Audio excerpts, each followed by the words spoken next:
about to listen to the Dr. Daliah Show. Sassy, stimulating medical talk radio. Any medical advice Dr. Daliah Wax gives on her show should not be substituted for an actual visit to your medical provider. And now, here's Dr. Daliah.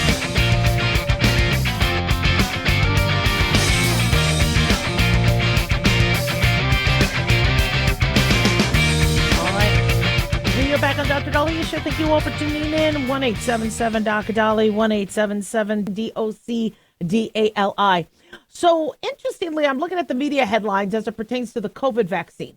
And yes, there are individuals that still want to get the COVID vaccine. It's become less and less popular as many of us have already gotten the shot, gained some natural immunity. The strains start to get weaker. However, COVID is still putting people in the hospital. I just had a friend of mine, mother, in the hospital because of COVID. So COVID can still be deadly, especially for those who are immunocompromised, for those who are seniors, for those who, are more vulnerable. So as a physician, and I've spoken with you guys about this, I've been very, very supportive of us having vaccines and an arsenal of vaccines, but I do not support mandates.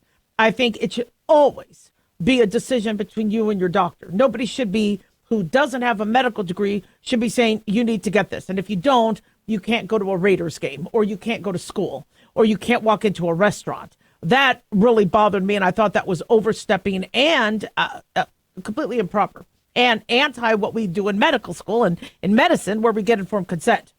So, and I apologize here.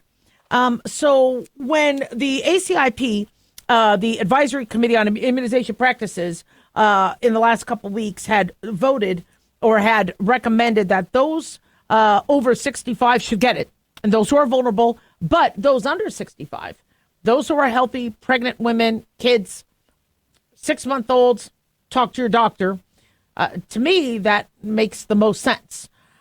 The media said, oh, they're now banning the vaccine. They're reversing all the recommendations. If you guys remember with COVID, we really blindsided doctors. And all of a sudden it was, guys, just go and, go get your own testing, stay at home, don't go to the doctor. I mean, they really kind of took us out of the equation. And now that the majority of us, or the majority of patients do not necessarily have a doctor, they're out there loose. And so I think I have COVID, so I'm going to go and get a test, or I'm going to go and get a vaccine, or I'm going to go and ask for medicine at the pharmacy. And you used to always, just 5 years prior, have to go through a medical provider for all this, right? Now, I like us having a little bit more autonomy as a patient. I think it's cool. You can get your own birth control, etc. But when you dissect out the doctor, and the medical provider, you start to have a lot of confusion about things. So now people are saying, well, do I get the vaccine? Do I not? And so the CDC is, look, this should be an individual-based decision. We shouldn't be mandating it for everybody. There's risks with the vaccine. Myocarditis, pericarditis, there was anaphylaxis. There were some people who got arrhythmias, an OB-GYN who got ITP, stroke risk. Now, the risk of COVID at the time was worse than the vaccine, but now that the dust has settled with COVID, it is high time that the medical community goes, okay, I understand the COVID era emergency measures might not now apply. What is the best thing to do? Well, the best thing has always been let patients make a decision with their medical provider. That's the way it's always been, and I don't understand why. I'm even seeing physicians in these medical groups kind of scratch your head going, oh, this is horrible. And I'm like, I thought we're doing medical individual decision-making with providers on everything else. What's so horrible about this? If you want to get a COVID vaccine, you can. It's just you need somebody to write a prescription for it. And then does insurance pay for it? And then the other thing, too, is if we're really that worried about our immunocompromised and our vulnerable population, and we don't have the plethora of vaccines or the money to afford them because the average vaccine is hundreds of dollars, don't we want to, just reevaluate and go, okay, who really needs this? So another recommendation that the CDC has made is if you are going to get the MMR vaccine or the chickenpox vaccine, don't get the combined. because there's a small higher risk of febrile seizures, they recommend to get your chickenpox vaccine as a standalone vaccine and your MMR vaccine separately. They also recommend, which we're already doing, that all pregnant women be tested for hepatitis B. All right. They want to make sure that hepatitis B and their newborns can be properly cared for and that be screened properly. So, I don't see anything disgusting, egregious, unethical. I think this is exactly what common sense doctors have recommended. If you want a vaccine and you need one, you could. In fact, you could even call telemedicine companies and say, "Look, I have risk factors. I'm concerned." They'll give you a prescription, even if you don't have a medical provider. But the problem we're having is people don't have a doctor anymore. You used to always have a doctor. Remember, you'd sign up for your insurance and they would assign you a doctor. So everybody always had a medical provider, per se. That's why we're having the issue with Tylenol in pregnant women. The average woman who gets pregnant now doesn't have an OB-GYN. They haven't been going every year. Many of them haven't seen an OB-GYN in years. So now they're pregnant. Now they have a fever. Now they're going through some things. So they're trying to self-educate online until they finally get in with the provider. So the CDC's like, look, you have to know Tylenol could have risks. I disagree with Trump saying nobody should take Tylenol at all. Bear through the high fever. High fevers can also cause neurological trauma to an infant. Again, it should be a decision between you and a medical provider. So I think a lot of the dust will settle on this drama and commotion if we get everybody back to having a medical provider. But now the majority of people, they don't even know who their doctor is. They can't even tell me their doctor's name. I mean, I knew my doctor's name, social security number, birthday, phone number. I mean, because I was with them for so long. So if you want to get a COVID vaccine, you can. A medical provider could provide this is if you're healthy, completely healthy. Your OB, if you're pregnant and you want one, your OB will write it for you or administer it. But if you're over 65 and vulnerable, you should consider, getting your vaccines, but please talk to your medical provider about it. To me, that's what we've been doing in medicine all along. I don't understand why everybody's all shocked. 1-877-Doc-Daliah, don't go away.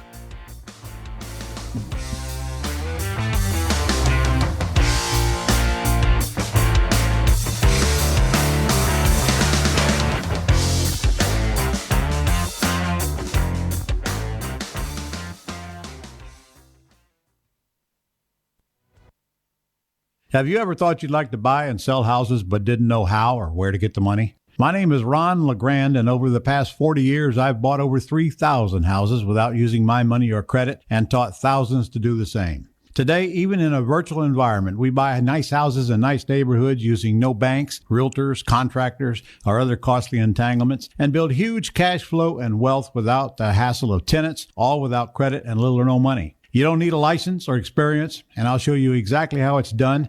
Text FREE to 99799, and I'll send you my free training. I promise you I'll change the way you think about real estate and open the door to a new lifestyle that doesn't involve risk or rehabs and can quickly replace your current income. Text FREE to 99799, and let me show you how to take your life back and build cash flow and wealth from your home. That's FREE to 99799. Again, FREE to 99799. Hi, it's Mark Falter, host of the Financial Fitness Show. I strongly believe that no one should ever pay 1 penny more in taxes than they are legally obligated. Unfortunately, for most hardworking Americans, this just isn't the case. Why? Because most people spend more time planning next weekend's getaway than trying to ensure they're going to pay less in taxes. My financial fitness team has put together some materials that I know are going to help you. It's the Tax Savings Kit. Tax Savings Kit includes 3 things: free tax analysis, top 10 ways to pay less in taxes, and an investor's guide to taxes. Now, how do you get it? Simple. 866-764-2635. Again, 866-764-2635. I'm Mark Falter. This is Financial Fitness, making personal finance profitable.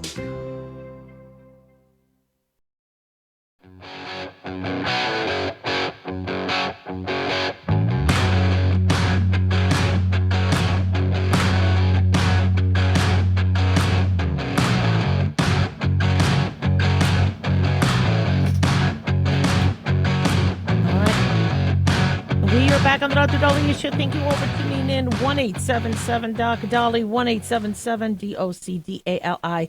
Big thanks to Talk Media Network for making the show happen. Big thanks to Daniel, our producer. And big thanks to you all for tuning in. We really do appreciate it. Don't forget to follow us on Twitter or X at Dr. Daliah, Facebook, The Dr. Daliah Show, and on YouTube, click like and subscribe. Okay, so the reason why I keep saying that our democracy is going to fail and we're fall and we're going to go into a civil war is because we're looking at the behavior of human beings. And when you think back to what happened in the 1800s with our war, with our country splitting, southern states trying to protect slavery and their economic butts, the North trying to free slaves, and you saw the country split and Americans fight each other. You go back and you go, really, we couldn't have, how did humans, by the 1800s not evolve to use common sense, to show humanity, to understand that slavery is wrong and should never have happened? And why a justification for people to go to war and kill each other? Well, not much has changed. Here we are in 2025. And you see, what was that Attorney General, text on, hold on a second, let me see. I want to get the right name, where it was, I think, a Virginia Attorney General who had a couple years back done a text or tweet about, bullets as it pertained to one of his adversaries or one of his competitors. I mean, we're seeing behavior like what we saw in Chicago, where Border Patrol agents needed help. And Chicago police officers who were en route were told to stand down. And they were told to not help the ICE agents who were being surrounded and assaulted by protesters. Now, we're hearing from police officers they wanted to help, but their orders were to stand down. And you even heard dispatch go, okay, am I clear? And she gave the names of the street. You don't want me to dispatch officers there. I mean, it was, why? Well, because of politics. When people put politics over humanity, that's scary stuff. So a group of agents were conducting a routine patrol on the city's south side on Saturday. They were attacked and rammed by vehicles and then boxed in by 10 cars. Very dangerous situation. They were about 15 miles from the anti-ICE protests that had been going on. But when they tried to flee their trapped vehicle, a woman who apparently was, had a semi-automatic weapon, attempted to run the officers down. Now, she was shot by police, and local cops were initially prepared to help the agents, but were ordered to stand down by the chief of patrol. Now, apparently the X alert said younger male Hispanic wearing all black wanted for a hit and run. This guy fled from the scene. When the offending vehicle crashed, they ran the federal agent off the road. They fled on foot westbound. A male voice then comes on the radio channel telling the dispatcher to direct officers to head to the scene and stay put a few blocks away and await further instruction. Then a few seconds later, according to the New York Post, a male voice is heard again saying, per the chief of patrol, clear everybody out. We're not responding over there. Then the female dispatcher then tells officers on the way to the distress call, per the chief of patrol, all units clear out from there. We're not sending anybody out to that location. A male officer responds over the sound of sirens that you can hear in the background saying, we're going to clear out as soon as we can. We're blocked in over here. So we're going to do the best we can to get out of here as soon as we can. Now, the internal department memo sent to Chicago cops, this was obtained by Fox News and reported by New York Post, confirms the text. It says, please, Chief of Patrol, no units will respond to this as related from, and then there's a number. Caller is one of approximately 30 armed patrol agents who are being surrounded by a large crowd of people requesting CPD. So, there's a lot of back and forth on this, but we all see the root of what happened. It was the ICE officers needed help. They're in Chicago. The job of Chicago police is to make sure that there aren't, people getting hurt, whether it's, victims, bystanders, etc. And the chief of patrol, who I believe said he was following orders, not sure orders from who. Was it the mayor? Was it the governor? So, anytime I'm given an order that I don't like, if it's going to put people in harm's way, fire me then. I'm going to help people. That's what I would have done. If it looks like people were going to get hurt, imagine if anybody got shot and killed during all of this. This was by 39th Place in South Kenzie. I would have, on the record, said, look, I'm being told to not send police. But if people are in harm's way and they need help, I'm sorry, I'm making the decision. Fire me if you have to. Now, of course, somebody could then fire me on the spot and then go in but I would not give an order that didn't help others. And so I understand we were following orders. You didn't have to follow that order. And it's frustrating to see politically charged decision-making that is anti-human. That's a problem. And this is where we're at. Meanwhile, we're hearing from Chicago police, they wanted to help. I mean, that's their job. And then I think the mayor said, well, we can't believe anything ICE says. They say it was in self-defense. We can't believe them. I mean, that is a very callous, inappropriate, dangerous remark for a mayor of a major city to put out there. It's Portland, has been, under siege by protesters. And so Trump wants to send in some National Guard troops to do, to Portland what he did to Washington, D.C., to calm it down, clean up crime, and stop some of the mayhem.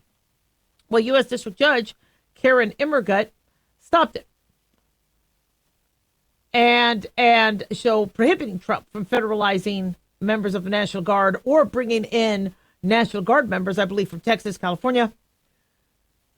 There's daily violence against federal immigration officials. Oh, actually, yeah. So Immergut concluded that Trump's assessment was untethered to facts and failed to satisfy the legal basis to federalize the state's National Guard troops. How I look at any of this is ask the people what they want. When people are saying they can't get in, I mean, Trump had to use, remember Chaz? It was run by city members, and it became dangerous, and local businesses were like, we can't have this here. And then Trump had to bring in the National Guard to break it up and allow Portland to go back to, peace and work and commerce and everything else that needs to be done. It's obvious that people can't run things themselves. Anarchists, Antifa, any sort of fringe fascist, whatever they're trying to do, they're not. It wasn't democratic. It was ambulances when Chaz and that Portland run city where people, I guess, took over a few blocks, and then they decided to run it. It was a mess. Ambulances couldn't come in. People weren't getting medical care. It was, and so the citizens asked for help. And so it is the job of the executive branch to make sure that every American citizen feels safe, and that if a city is not being run right, to offer whatever help it can to help those citizens not get shot or carjacked or not have access to an ambulance. Yet the governors, the public officials feel like they have to align with whatever political party and buck this. So why can't we just take a vote? Now, how many of you want the National Guard to come in? And even if there's one person Right? If that one citizen does not feel that they are safe and that the state and city can't do a good enough job about it, then the executive branch has to make a decision. And imagine the trouble Trump would be in if people were getting hurt by these. He's supposed to maintain, he's the commander in chief. So he's damned if he do, damned if he did it. 1-877 Doc Daliah.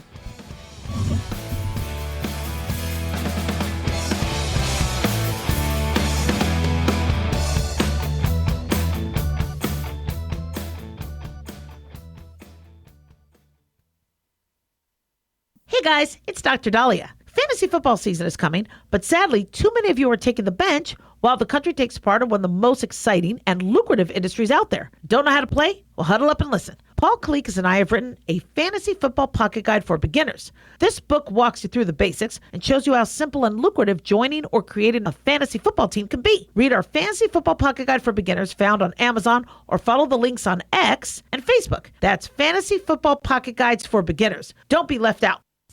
Increase fuel economy up to 7.9% with Hot Shot Secret Gasoline Extreme, the solution to maximize your engine's performance and fuel economy. Whether you're driving a sports car or a daily commuter, Gasoline Extreme is specially formulated with PEA to deep clean. Don't settle for an average driving experience. Upgrade to Hot Shot Secret Gasoline Extreme and go further on each tank. Order now on Amazon or HotShotSecret.com. Hot Shot Secret, powered by science.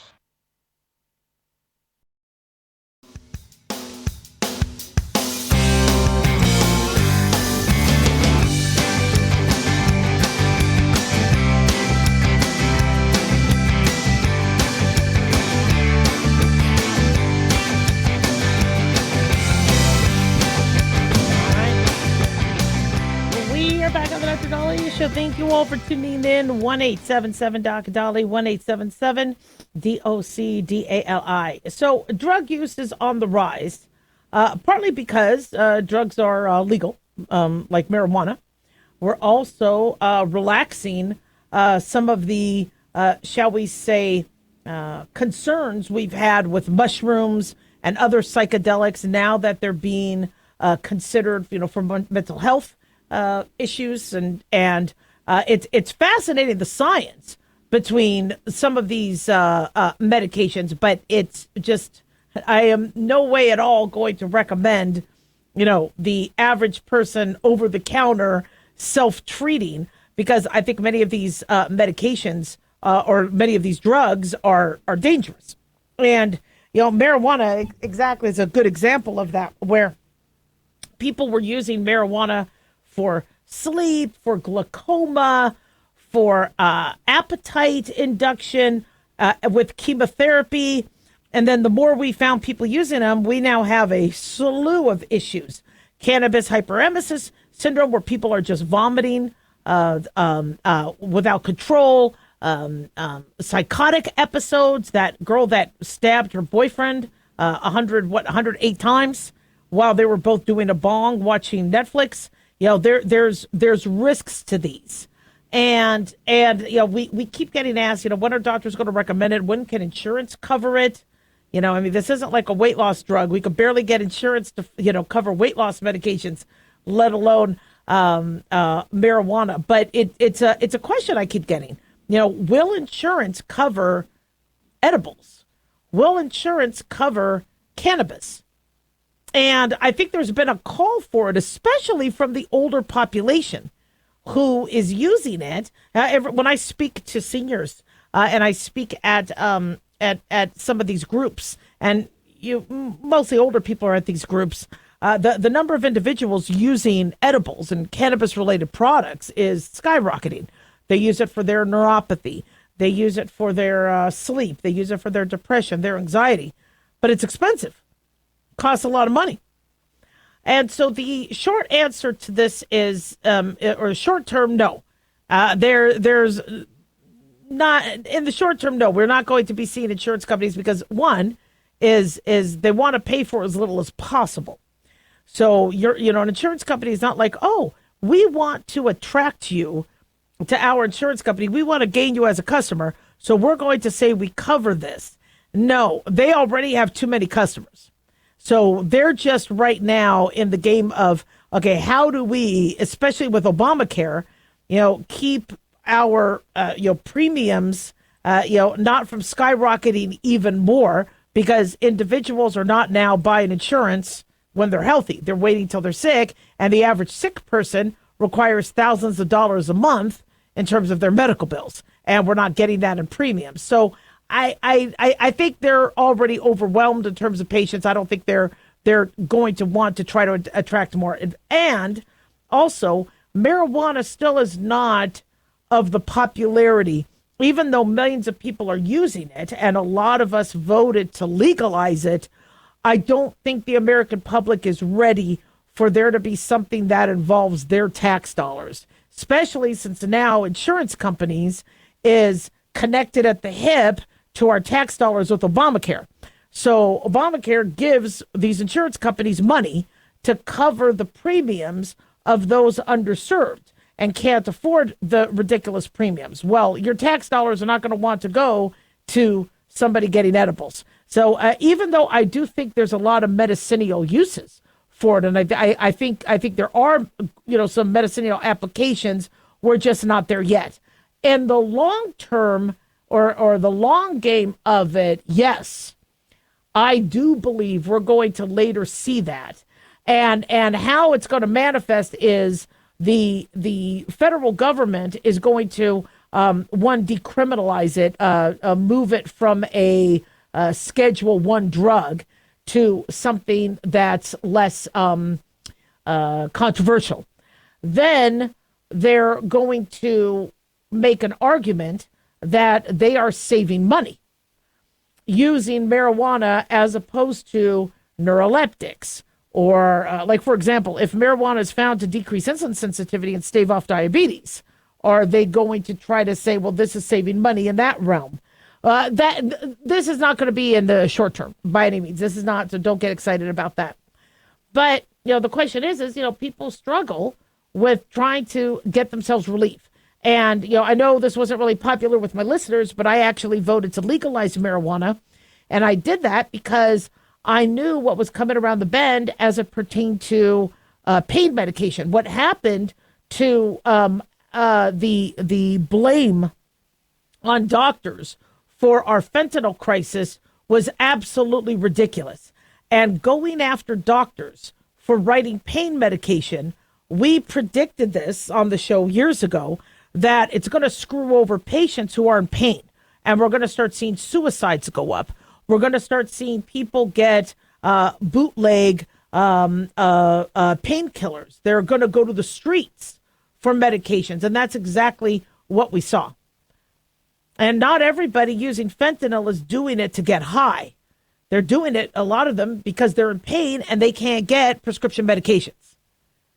And now the board, all the rules and regulations with the board and threatening that doctors could get their license taken away if they don't follow everything exactly. Now, I agree with some of the things they're recommending. Like if somebody comes in asking for drugs, look up look them up in the database and see, are they shopping? Does it look like they could be selling? Are they, taking drugs while using it? Are they abusing the medication? And then get them help. So I agree that there should be a process, because there were some idiot doctors that just wrote the medication and would get cash for writing copious amounts of pills. But those doctors really screwed it for everybody else. The doctors who were good and clean, and the patients who really needed medication for pain. And so I've seen people who break their arm or have a workers' comp injury that's pretty debilitating, be told, just take ibuprofen. And they're miserable. They're in a lot of pain. Now, I've taken pain medications after surgery. Ibuprofen does more for me.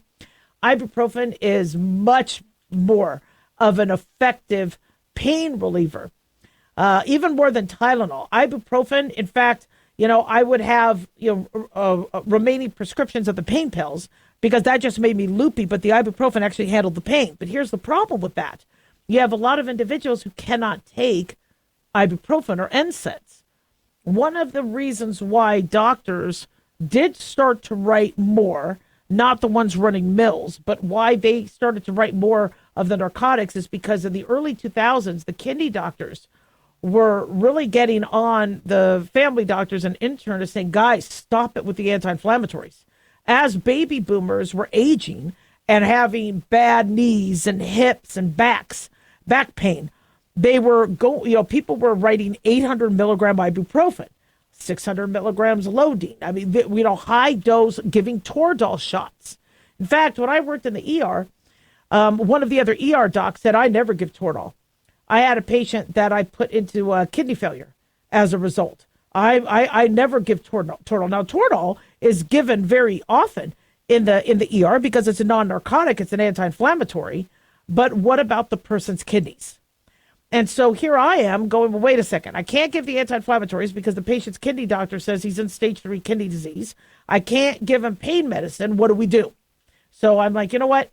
We might need to have a little bit of more freedom of some other things that we could use therapeutically for people, in pain. I also didn't want the police overwhelmed, with stupid arrests where they had to pull people over because of, a small amount of pot in their car, which most cops stopped doing. The problem is it doesn't mean necessarily that it's safe or it's, ready for prime time with insurance companies. But I hope that answers your question. 1-877-DOC-DALIAH. Don't go away.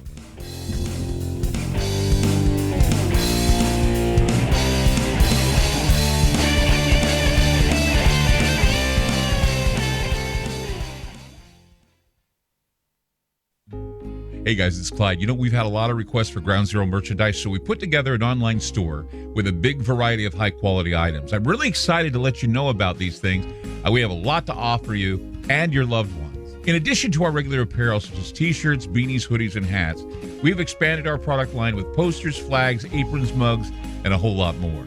We also have Ground Zero collectibles along with a limited edition of items like a Clyde Lewis canvas portrait, a Ground Zero embroidered jacket that will certainly make for great gifts and for interesting conversations with family and friends. And we now offer publications such as Ron Patton's book about mind control, MK Zine, and back copies of the official magazine of Ground Zero while it was in print. Paranoia, the Conspiracy Reader, also coming in 2023, are updated and revised books that I've written. There's a secure and easy-to-use shopping cart for your purchases. So shop today at our official store by going to groundzeromerch.com. Again, that's groundzeromerch.com.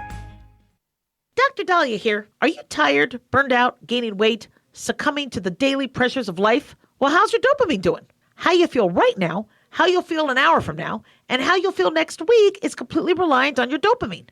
Our daily motivation and willingness to push through challenges depends on the intricate chemical process dopamine provides. Christian Kalikas and I created Deploying Dopamine, a book that tells you what dopamine is, when it dysfunctions, and how to successfully deploy it when needed. Find Deploying Dopamine on Amazon today. Check it out. Carl Amari here to tell you about our newest website for old-time radio lovers. It's 100radioshows.com. At this site, there are 5 old-time radio shows waiting for you to download free as our gift to you, and be sure to browse the additional 700 old-time radio shows available to you for 70% off by using the promo code RADIO at checkout. This is a limited-time offer, so log on to 100radioshows.com. That's 100radioshows.com.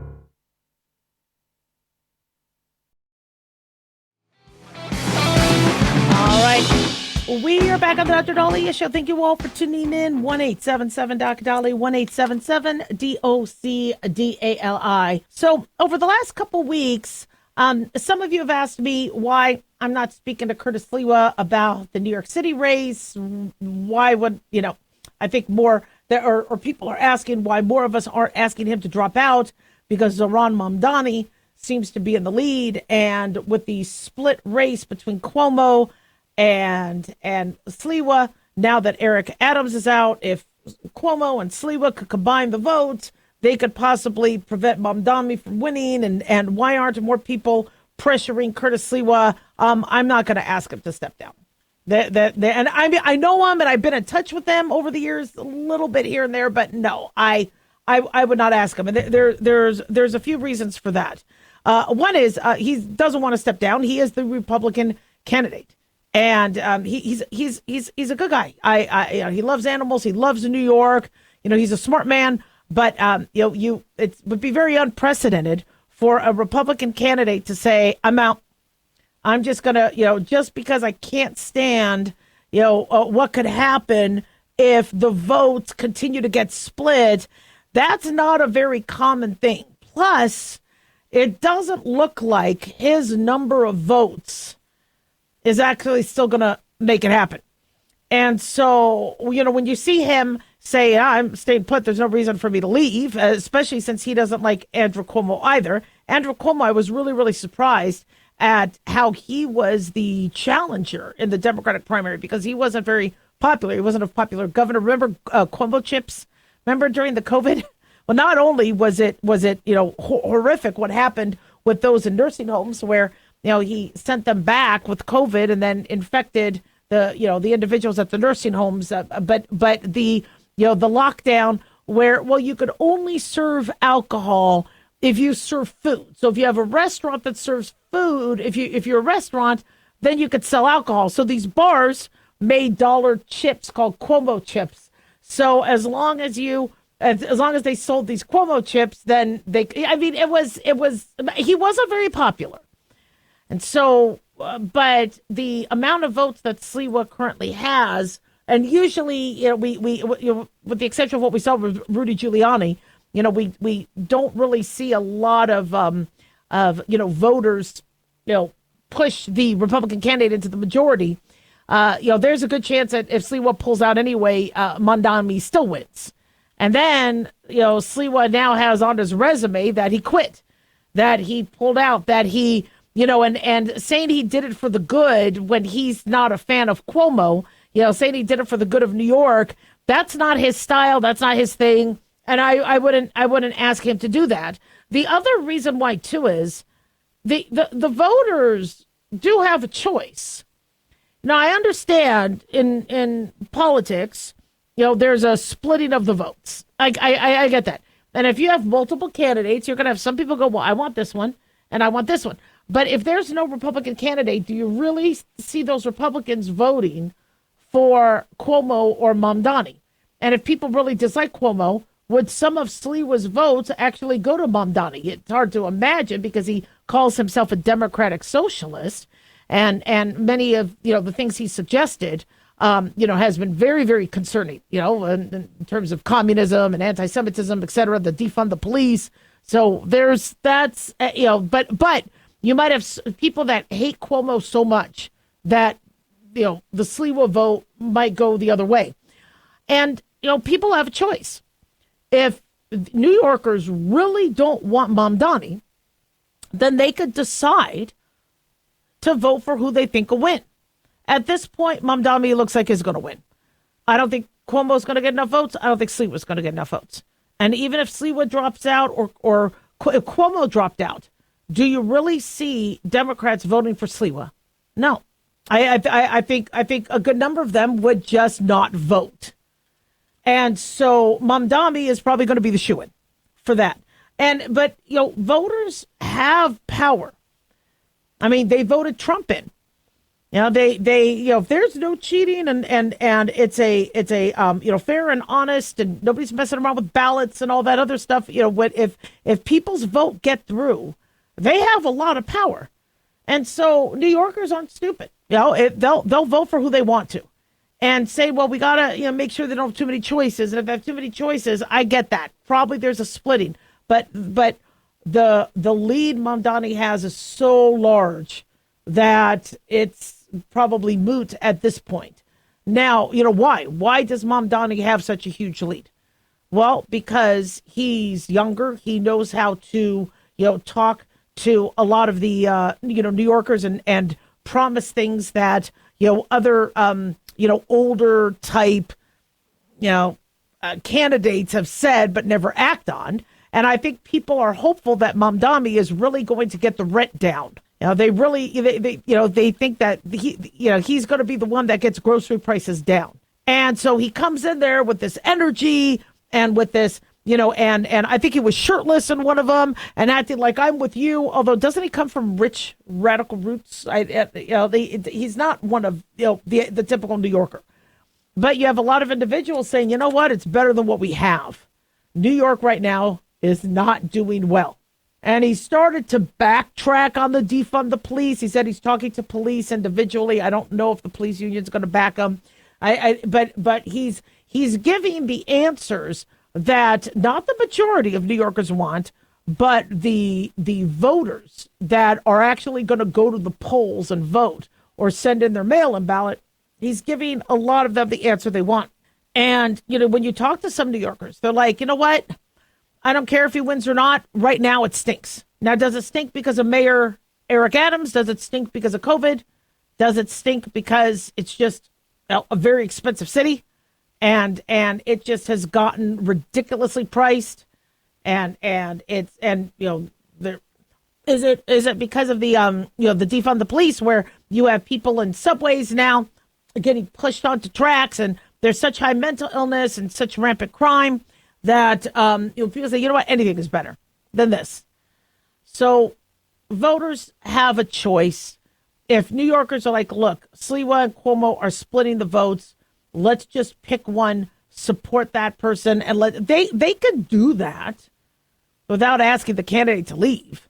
But I just don't see that as being a win. I think New Yorkers, because a lot of the ones who are very business minded, shall we say, and owning businesses are already leaving. You have a lot of people saying, look, it's all about taxing the rich. And if you're making over $200,000, and which isn't a lot for New York City, and you're like, I'm going to have to pay even more taxes, I'm out of here. The taxes are ridiculous in New York.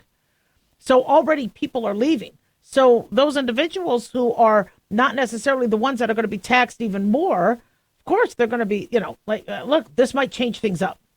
New York got itself into a situation, and I love New York. It's one of my favorite cities on the planet. I love going there. I'm there every year. I love New York. I love the people there.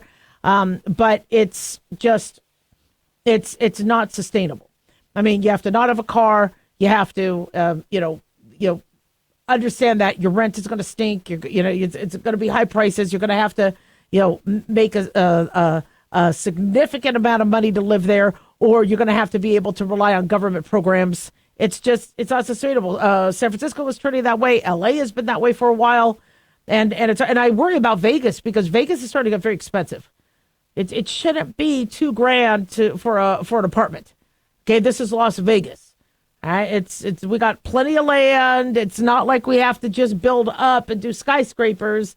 I mean, we got plenty of land for more apartments. We don't necessarily have to, be scavenging what priceless real estate we have. And even Vegas prices are going up, homes in the millions. I mean, the average home price, I think it was $600,000-700,000 in Las Vegas, Nevada. I love Las Vegas, but this isn't beachfront property. Voters do have control, but politicians, the way these referendums and laws and ballots are written, it's a mess. And I think the average voter doesn't think they have that control. I don't. Especially when I went to vote and they said, oh, yeah, you asked us to cleanse you from the system. When did I ask you for that? Never asked you to do that. What? 1-877-Doc-Dolly. Don't go away.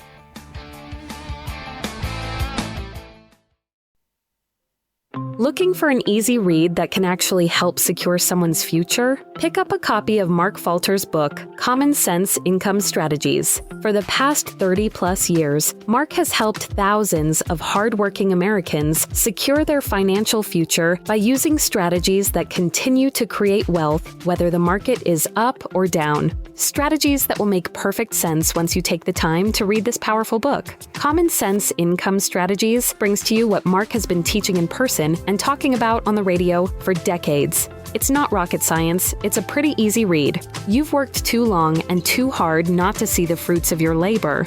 Common Sense Income Strategies is available now on Amazon or by calling 866-764-2635. That's 866-764-2635. Common Sense Income Strategies by Financial Fitness Show host Mark Falter. Secure your financial future today.